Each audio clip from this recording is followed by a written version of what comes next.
Napoleon wasn't actually short, he stood around 5 feet 6 inches or 5 feet 7 inches, perfectly average for a Frenchman of his era. The myth of his diminutive stature is a result of British propaganda, designed to mock and belittle their formidable adversary. The Little Corporal nickname was more about endearment and his close rapport with his soldiers than his height. Despite the myth, his commanding presence and strategic genius towered over Europe. The British had a vested interest in painting Napoleon as a small man, both literally and figuratively, to undermine his authority and diminish his image.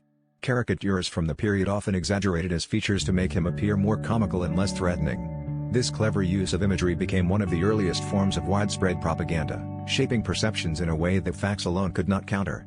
The image of a pint-sized emperor was an easy target and stuck in public consciousness.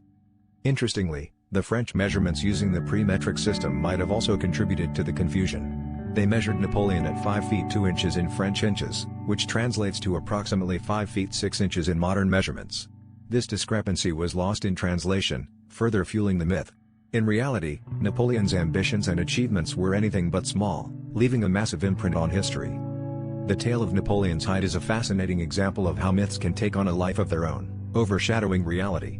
It highlights the power of narrative and how strategic storytelling, especially when backed by a rival with a vested interest, can redefine a historical legacy. His true stature was not defined by inches but by his unparalleled influence on European history, rewriting borders and reshaping nations.